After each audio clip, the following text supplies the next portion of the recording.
East of Los Angeles, a calm holiday weekend is shattered by a devastating explosion.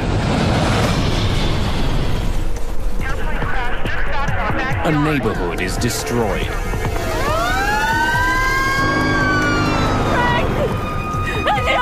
I turned and saw my house totally on fire. All the houses behind me were all on fire. Where are they? Where are they? Fiery wreckage is strewn for blocks. Investigators must discover why this airliner crashed and find a way to stop it from ever happening again.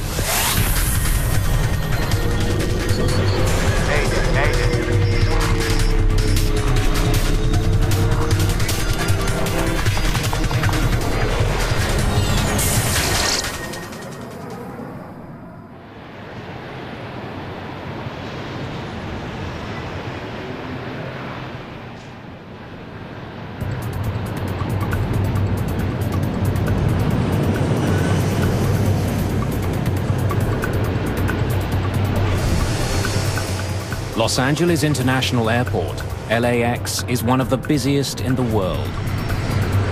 It's used by 40 million passengers each year. More than 1,500 planes take off and land every day.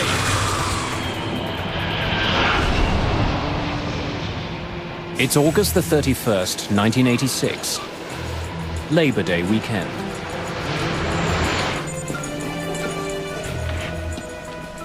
Today, a junior air traffic controller, Walter White, will be handling some of that traffic. Let's go. That was the big one. White isn't yet a fully fledged controller. He has to put in more time before he gets his final certification. Hey, Carl, how's it going? Hey, slow. It was a long weekend, and it was a beautiful day in Los Angeles. It was absolutely clear outside, which we call Chamber of Commerce type day. You want to take a break? Have a cigarette? I can sit in for you. That was my normal assigned shift, and Walter came in and asked me if I wanted a break, wanted to go smoke a cigarette, and I said, sure. All right. Traffic was light, it wasn't very busy, it was Sunday morning. Well, certainly any controller is looking to get seasoning, if you will. 3 months, 4 months, that's a pretty new controller. Los Angeles Approach, good morning. I mean, it wasn't my turn for a break.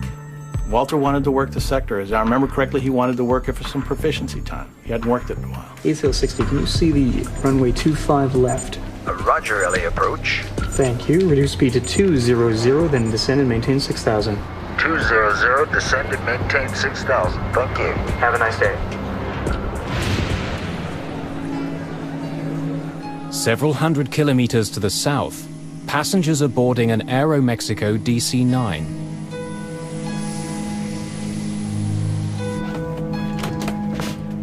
Dr. Donald Wong and his sons are returning from a highly successful fishing trip. Jason, I think we should put it up in the kitchen. They caught an enormous sailfish, Your mom would love it. which they plan to display at home. Labor Day weekend was the last weekend before school was to start. Donald decided that it would be fun to take the boys fishing down in Mexico, to go deep sea fishing, which he'd only done one other time in his life. This would be a father-son bonding weekend. And it was also the first time that they had traveled without me.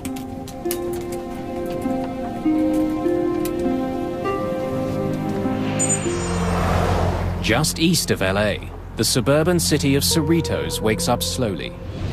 In the 1970s, this bustling community had been one of the fastest growing in Los Angeles County.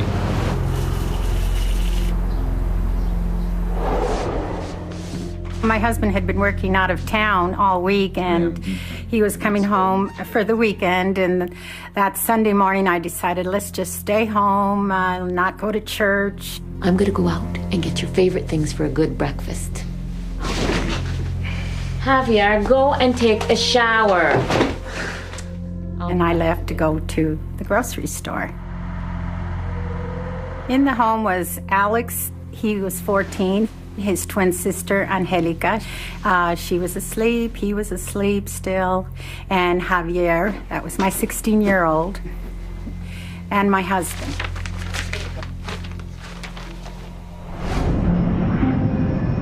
As Estrada leaves on her errand, Aeromexico Flight 498 is just 20 minutes from LA. Captain Antonio Valdez-Prom is acting as co-pilot as they approach the city. First Officer Jose Valencia is piloting this leg of their journey. Ready when you are, Cap.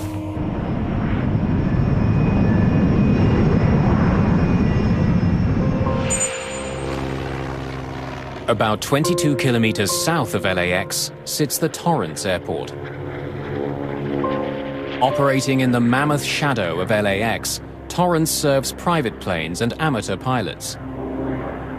It's one of several small airports that operate near LA, a region that has over 6,000 weekend flyers. Fuel set. At the end of a busy summer, William Kramer, his daughter Caroline, and wife Kathleen are finally taking to the skies. Piper 4891. All clear for takeoff. Good morning, Piper 4891. This is Torrance Tower. You're clear for takeoff from runway 5. They're heading to Big Bear Lake, Rolling tower. about 200 kilometers northeast. A meticulous man, William Kramer is an executive for an engineering company. 6 years ago, at the age of 47, Kramer bought his first airplane, a stylish and swift Piper Cherokee.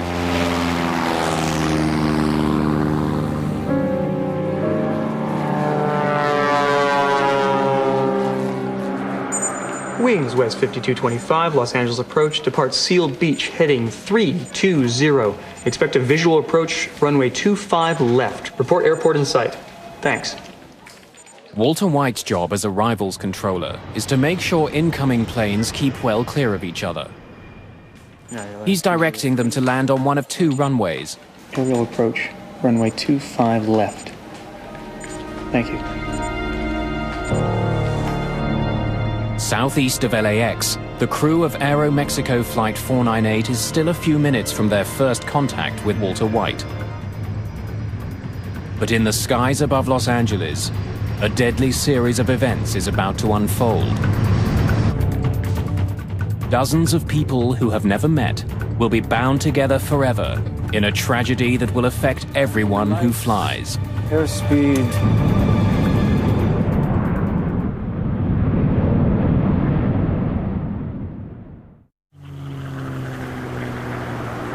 August the 31st, 1986, Labor Day weekend.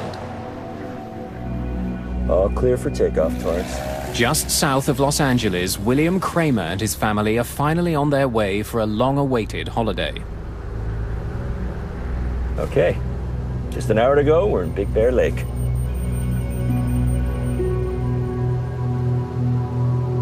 The reporting, visibility of 14 miles today.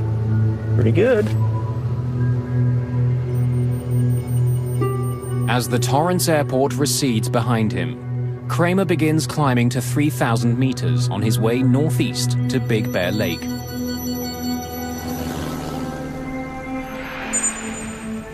Several kilometers away, a half-full DC-9 from Mexico is approaching Los Angeles International Airport.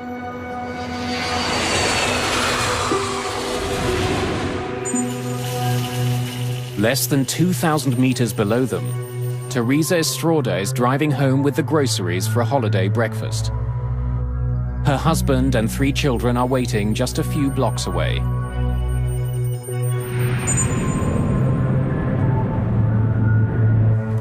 That's it. Holiday's over.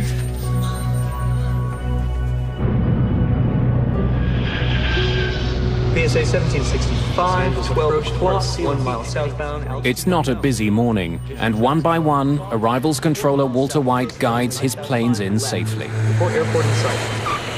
At 11:47 a.m., he gets his first call from Aeromexico Flight 498. Los Angeles approach, good morning. This is Aeromexico 498. Aeromexico 498, Los Angeles approach, 25 left, final approach course. Do you have information? Aeromexico Flight 498 is now officially inside what's known as the Terminal Control Area, or TCA. Sometimes referred to as the birdcage, the TCA is a complex piece of three-dimensional airspace around the airport. It's restricted airspace that's normally found around heavily congested airports or hub airports where the traffic density is extremely high and you need to control the access into and out of that airspace. Aero Mexico 498, traffic 10 o'clock, 1 mile northbound, altitude unknown. Roger, 498. Aero Mexico 498, reduce speed to 190, then descend and maintain 6,000. As the Aero Mexico plane descends, William Kramer and his family continue climbing.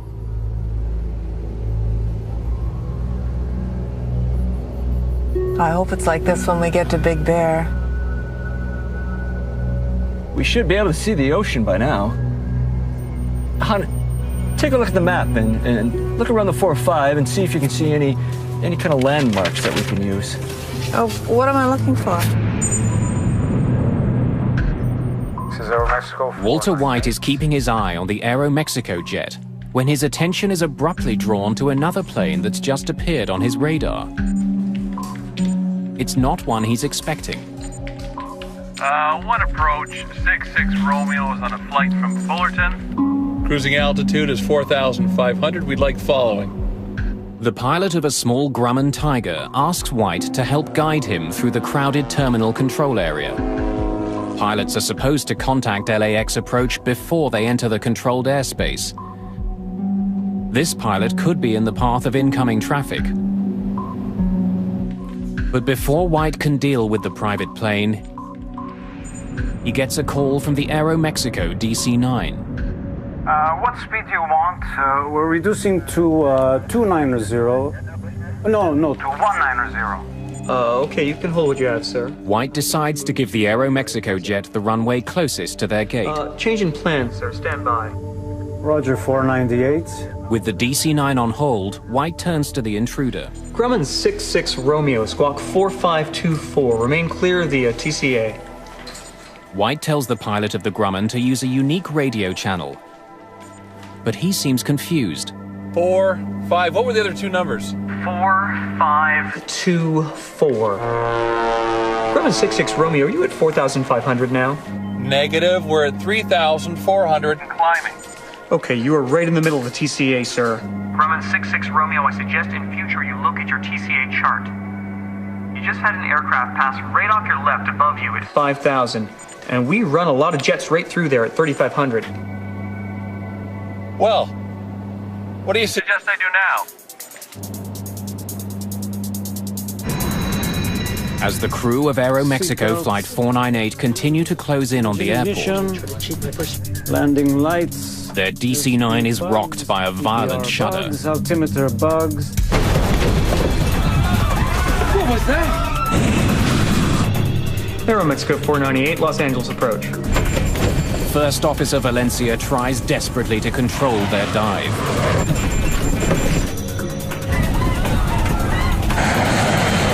Aero Mexico 498. Los Angeles approach. This can't be.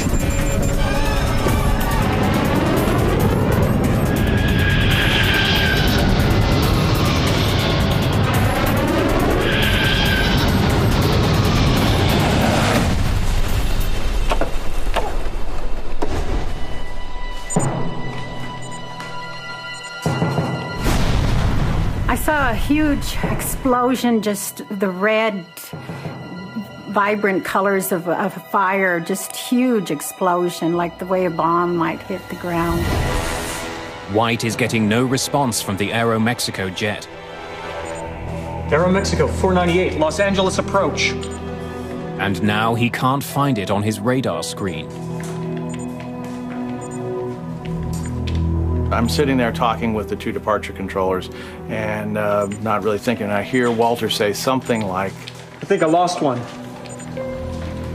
Aero Mexico 498, Los Angeles approach. That immediately got everybody's attention. So he looks at the radars and could hear him calling Aero Mexico 498. Called him several times on the radio. Where was Aero Mexico? At this point, we weren't absolutely sure what had happened. White calls to an incoming jet for help. American 333 Heavy. want you to take a look around at 11 o'clock. I just lost contact with a DC-9. Let me know if you see anything down there, please. 11 o'clock, 5 miles. What altitude? He was last assigned 6. He's no longer on my radar scope, American 333 Heavy. Okay, I see a very large smoke screen off on the left side of the aircraft, about 11 o'clock.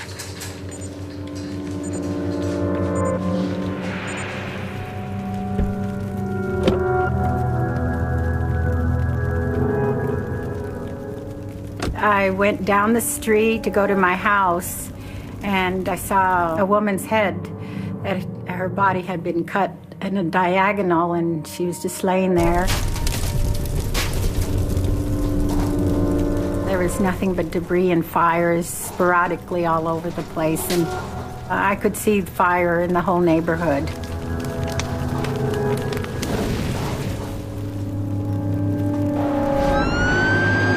Nearby, an engine from a local fire station had been on a training exercise led by Fire Captain Larry Hambleton. All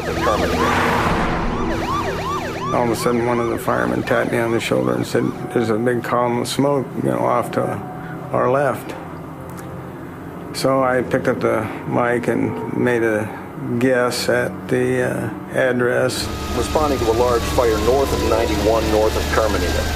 They came back and said, "Well, we've got a report of an airliner down."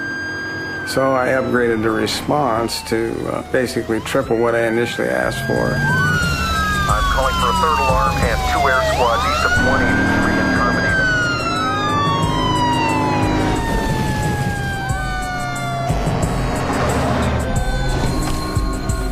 As we approached, I realized that in addition to the aircraft parts in the street, there were people, body parts,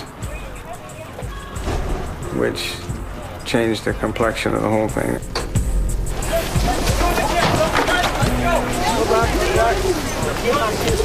Terry, get in here. Set up a perimeter.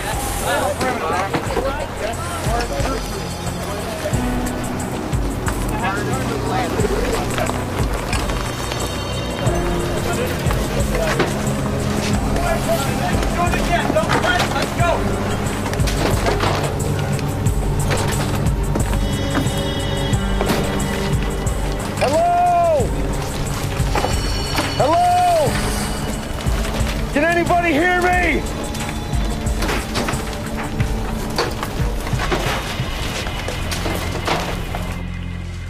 At Los Angeles approach, Walter White, deeply shaken by the crash, is relieved of duty. I remember watching Walter get up and walk out of the room by himself.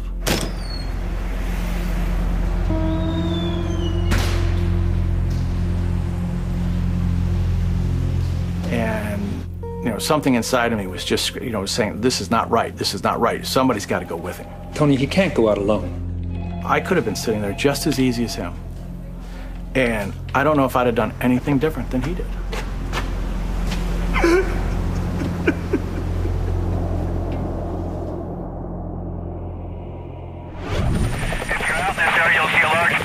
White and black smoke, and that's the air crash site about 3 miles west of Fullerton Airport, not far. Helicopter news crews are quickly on the scene. They're using for medevacing.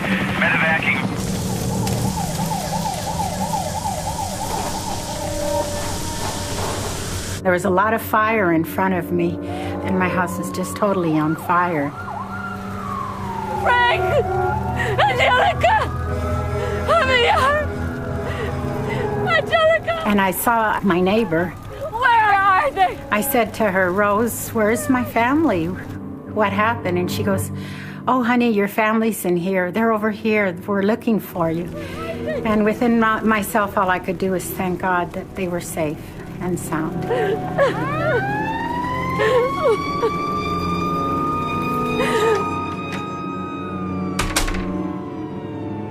She took me into her home, and I saw Alex. Alex! Alex!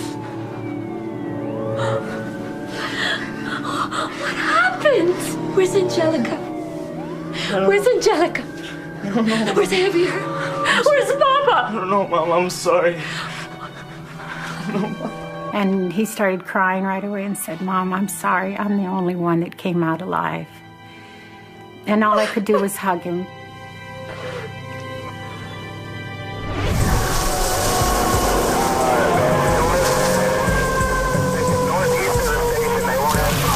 Pieces of fuselage have torn through nearby homes, setting them on fire. The tail section of the jet has been catapulted more than a block from the crash site.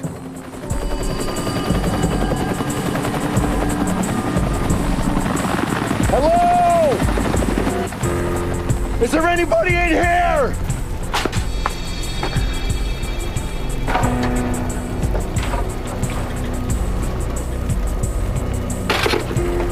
As I surveyed the houses and the crash site around me, it was a very surreal experience to stand right there for probably 4 or 5 minutes before anybody else showed up and not see another living soul. I have got wreckage all over the place. There are no survivors, just fatalities.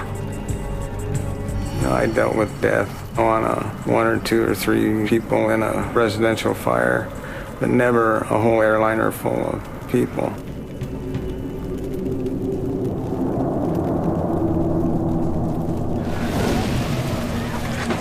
Let's go to work, guys.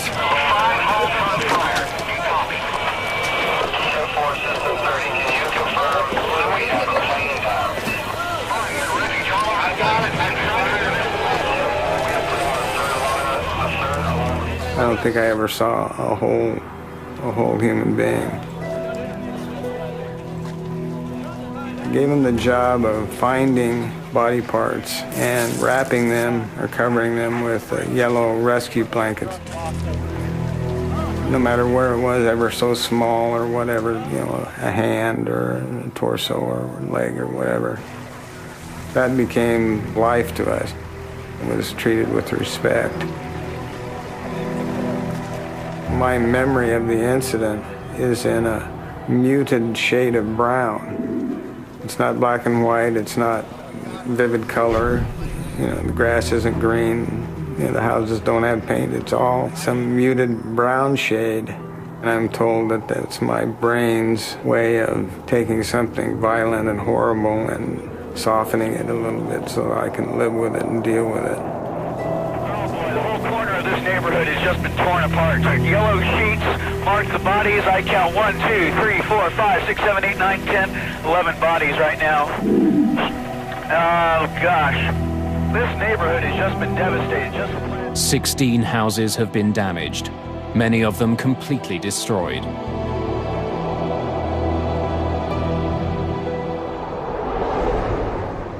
At Los Angeles International Airport, Mary Wong is waiting for her husband and 2 young sons. I went to the airport to pick them up around noon and waited in that area outside of customs and waited and probably, you know, you're thinking customs might take a little while, but about maybe 12:20 or 12:30, I started seeing a man walk around with a pack on his back with a green cross.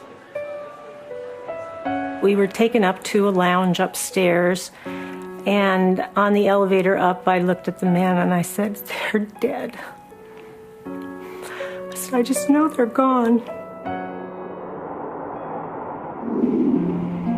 In Cerritos, emergency workers are shocked by another grisly discovery. In the playground of a local school, they find the wreckage of a Piper Cherokee Archer. Remarkably intact, the plane's canopy is sliced off. Its 3 occupants are found still belted into their seats. William Kramer and his family are dead.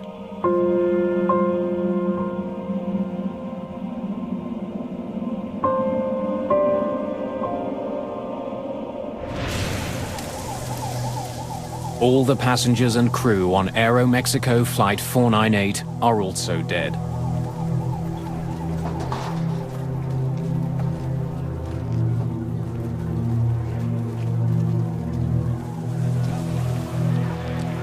In addition, 15 people on the ground have been killed.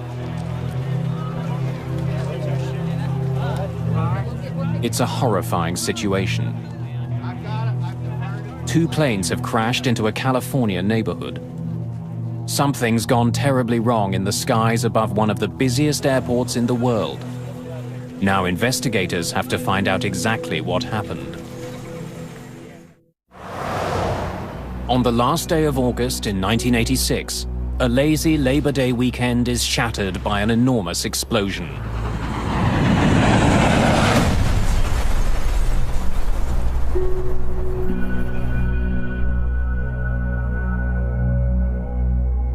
Two planes crash in LA County, destroying several houses.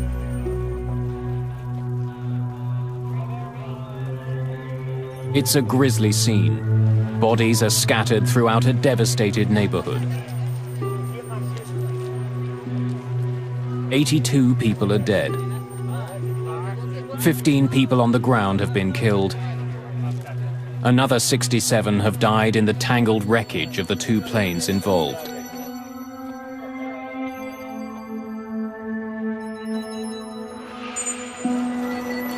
Investigators from the National Transportation Safety Board arrive that night. They include experts in human performance, flight systems, and air traffic control.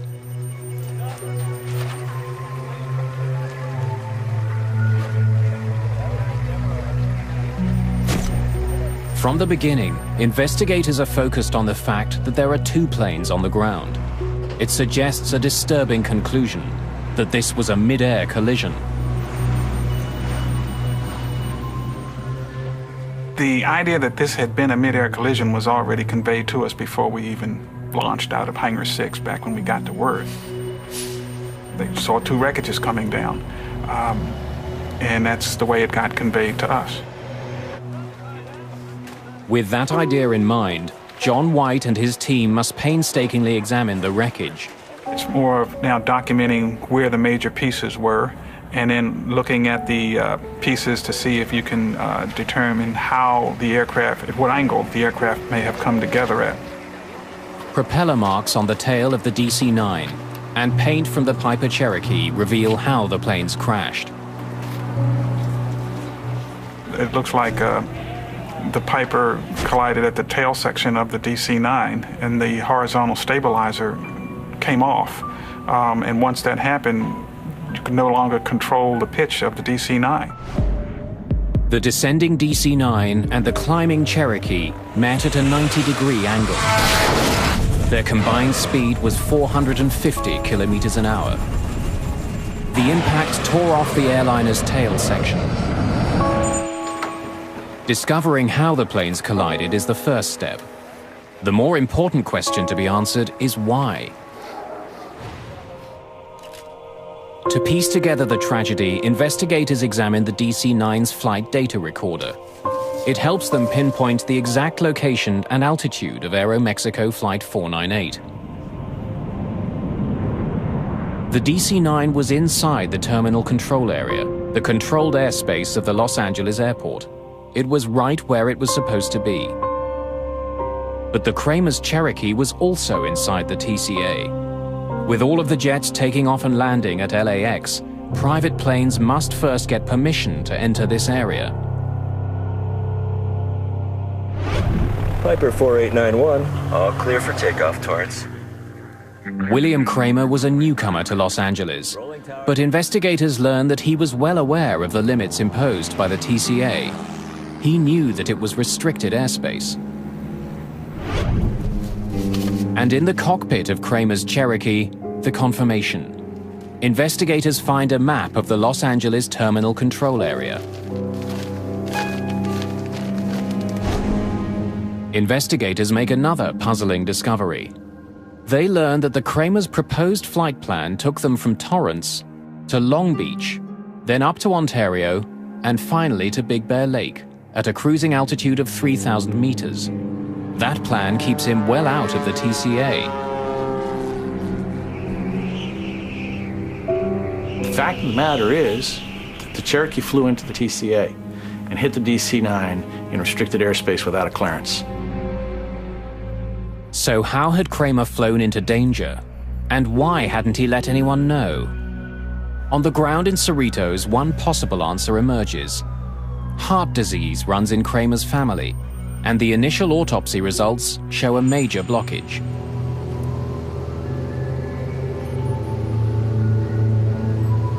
Are you all right, Bill? Yeah, I'm fine.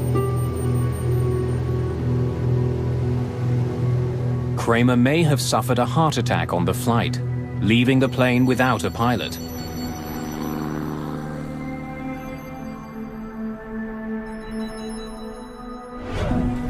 Samples of William Kramer's heart tissue are sent to the Armed Forces Institute of Pathology for testing. If he suffered a heart attack, it might explain why he didn't call in to LA approach. It's totally possible that he could have had the heart attack, fell back, pulled the airplane up, and that's why he didn't try and avoid the DC-9. But no matter why Kramer was flying in restricted airspace, Air Traffic Controller Walter White should have been able to see him. Kramer's plane should have appeared on White's radar. Before being questioned by investigators, White reviews the radio calls from that morning. He needs to be sure of what he said and what he saw. Richard Wentworth was one of the investigators who talked to White. At any time, did you see the Piper Cherokee on your scope? No. No, sir. The Piper's target was not displayed. It is my belief that it was not on my radar scope. He was positive that the aircraft was not there for him to see. NTSB investigators aren't satisfied with White's memory. While the radar data is being analyzed,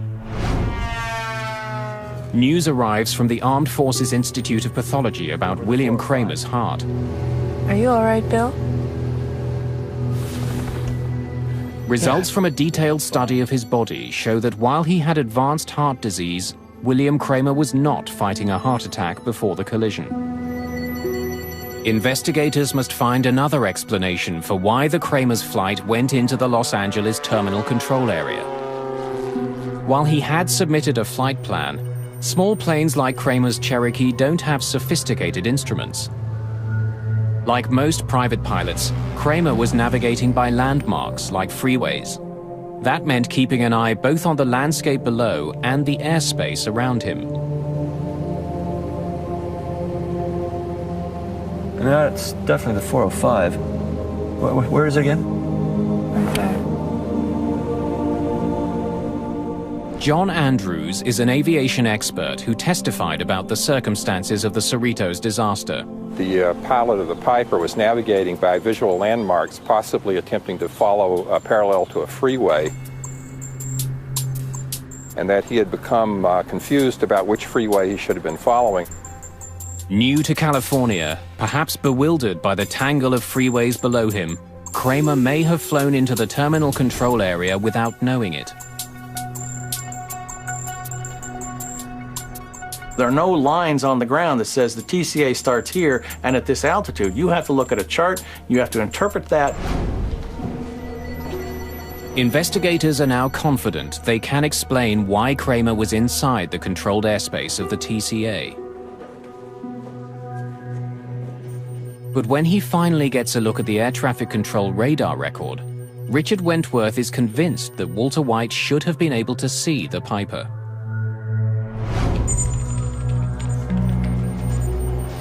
We were able to determine that the aircraft that collided with Aeromexico was there to be seen. So why hadn't White reacted to the Kramer's plane if it was on his radar? When Walter White came to work that day, the arrival station was being controlled by Carl Grundman. Hey, Carl, how's it going? Hey, slow. Grundman believes that long-standing radar problems were the reason White didn't see the Kramer's plane. I can sit in for you. Controllers have been complaining about the radars for a long time. Here's, buddy. All right, thanks a lot.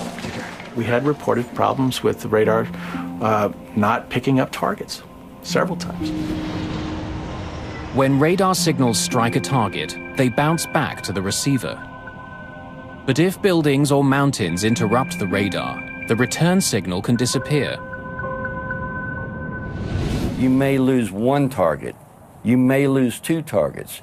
It may not be presented for one sweep. Did you see the Piper Cherokee on your scope? No, sir. But that doesn't mean that the target isn't there. A blind spot is only an instantaneous thing. It's not a continuous thing. I think I lost one. There were also holes that were just because the radar was old. It was just not as accurate as it might have been. It was not state-of-the-art equipment, that's for darn sure. There's an effect called flicker. When a computer becomes overloaded, the scope will flicker. Every now and then, targets will drop out or can drop out. We reviewed that data. We had no evidence that there were any malfunctions of any systems in Los Angeles.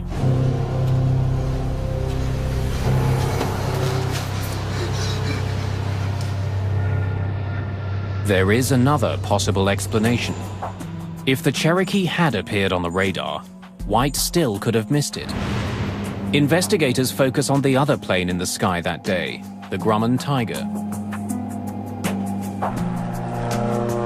Private planes are required to contact air traffic control if they're entering the terminal control area. But the Tiger was already deep into the TCA before it radioed Walter White. One approach, 66 Romeo is on a flight from Fullerton. Cruising altitude is 4,500. We'd like following. Grumman 66 Romeo, are you at 4,500 now? Negative. We're at 3,400 and climbing. Okay, you are right in the middle of the TCA, sir. There was an aircraft that was east of the airport which he became involved in. That was what they called a violator. Grumman 66 Romeo. I suggest in future you look at your TCA chart. You just had an aircraft pass. The problem with the conversation between the controller and the pilot of the Grumman is that it went on too long. Why were you so mesmerized by the Grumman? I thought he posed a risk. This occurred during a critical time at which the two aircraft to the southwest of his display, which was the Aeromexico and the Cherokee, were merging. But even if the Cherokee signal did appear on White's radar, and even if he had seen it, investigators discover that White still would not have had all the information he needed. Radar signals only show controllers that a plane is in range. Transponders on planes can broadcast other information, including height and speed. But at the site of the Cherokee wreckage, investigators discover the plane's transponder is a basic model. It only sends out information on the plane's direction. It provides no information about the plane's altitude. So these controllers were pretty much used to seeing a little triangle which represented a VFR aircraft with no altitude readout, traversing all over the place. And unless they learned firsthand from the pilot, they had an expectation that the aircraft would not intrude into that airspace. Grumman 66 Romeo squawk 4524. Investigators believe that White's divided attention, perhaps made worse by an older radar system, explains why air traffic control never warned the DC-9 of the danger posed by Kramer's Cherokee. Any landmarks that we might be able to use as a visual. But there's another mystery that hasn't been solved. Studying the radar records from the day, NTSB investigators are startled by what they find. Neither the crew of the DC-9 nor the pilot of the smaller Cherokee took any evasive action before the crash. Both pilots appear completely unaware of each other. Definitely the 405. Why hadn't the pilots of either airplane reacted?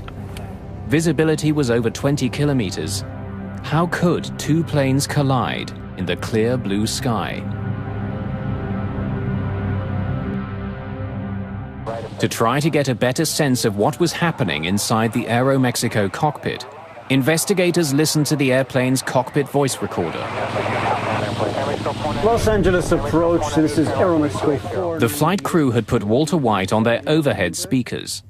The microphone for the cockpit voice recorder was right beside the speakers. Depart Sealed Beach, heading 320. Much of what the pilot said was drowned out by White's voice. Reduce speed to 200, then descend and maintain 6,000. Altimeter bugs. The radar information paints a puzzling picture.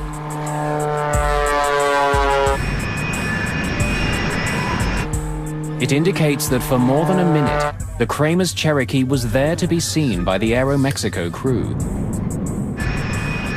And if the Kramers had looked out of their right side window, they would also have seen the Aeromexico jet. But neither plane altered its course. Neither plane took any action to avoid the deadly collision.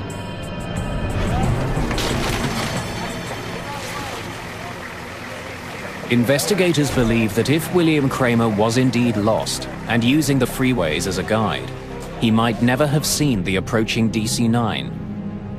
The window he would have been looking out of was the pilot's window, but the DC-9 was coming from the other direction. A visual landmark that I can... This would have been a very unfortunate situation because the DC-9 was approaching from the far right side and in fact could only be seen out the passenger's window, which was on the right side of the aircraft. For the crew of the DC-9, the very size of the much smaller Cherokee could have prevented them from seeing the plane before it was too late. In some cases, when the small aircraft is closing very rapidly, by the time the aircraft becomes large enough for you to easily see it, it's almost too late to avoid the collision. The FAA generally has taken a sort of as a rule of thumb that you need about 12 seconds in order to see an aircraft, decide that it's a threat, and then execute an avoidance maneuver. In the case of the collision at Cerritos, by the time the aircraft became large enough to see, you were down very close to that 12-second limit. In case after case of mid-air collisions, we find out that the aircraft gave no indication that they saw each other until the time they actually collided. The design of the cockpit windshield may also have contributed to the disaster. Hey, Maria. Everything okay? It's possible that during part of the approach, at least for one of the pilots, the aircraft was actually behind the center post, and unless the pilot moved his head back and forth to clear that airspace, unless he had a reason to do that, it's possible the aircraft was obscured during part of the time in which he might have had a chance of seeing the other aircraft. Ignition. The disaster over Cerritos revealed several tragic weaknesses in the air traffic control system. One of the most glaring was that pilots could not be relied on to see and avoid each other. They'd need new technology to keep a mid-air collision from happening again.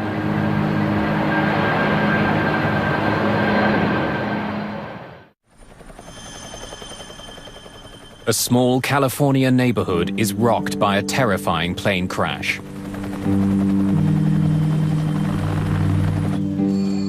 "82 people are killed when a private plane slams into a large passenger jet.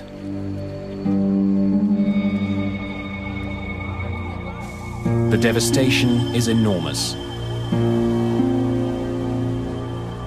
More than a dozen houses are damaged, several leveled completely. The NTSB report makes it clear that there are glaring problems across the air traffic system, and these concerns must be addressed before, inevitably, there is another mid-air disaster. The FAA, which regulates the airline industry in the United States, acted swiftly to improve safety. A new kind of transponder was required for smaller planes, the kind that might have helped air traffic controllers recognize that the private aircraft posed a danger. If you had an aircraft that flew under a controlled airspace, you would have a transponder and you would be required to have altitude encoding or reporting. That way it would be no mistake as to whether you had an intruder or not. A new system called Mode C Intruder was also developed to warn air traffic controllers. Mode C Intruder is an automated program that is now incorporated in all our major radar facilities, that if an aircraft should inadvertently intrude, the controller will now be given a visual and an oral alert, thus giving him time to provide a timely warning to the pilot. Check. Seatbelts, engine ignition. Even for the most diligent pilot, the old strategy of see and avoid had serious limitations. Those limitations would be addressed with the most important innovation of all. The major technological innovation that came out of the Cerritos midair was the congressional mandate that all air carrier aircraft operating within the United States would be outfitted with TCAS, Traffic Collision and Avoidance System. John Andrews worked on the team that developed TCAS. The TCAS collision avoidance system, which was under development, quite possibly could have prevented this accident. TCAS gives the pilot a traffic advisory at 45 seconds before the potential collision. Hey, Maria. Everything okay back there? And then at approximately 25 seconds or so before the potential collision, a resolution advisory is given to actually tell the pilots to climb or descend to avoid the altitude of the other aircraft. See.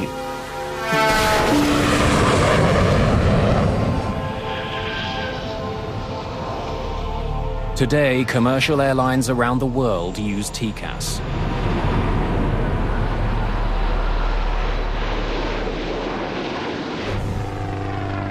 The pilot of the Grumman Tiger, the so-called third pilot whose actions may have played a part in the crash, was eventually charged for flying into controlled airspace in a careless and reckless manner.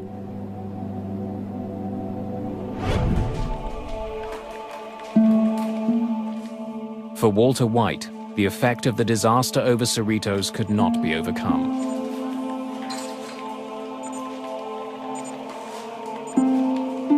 Walter came back to the TRACON, and I think it was probably a month or so later. And I can't give you exactly how long he stayed there, but it wasn't very long. And he just got up and said, no, thank you.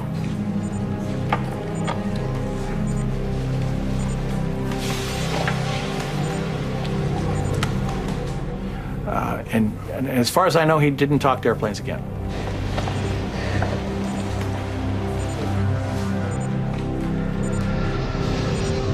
Within a year of the incident, the old radars at LAX were replaced.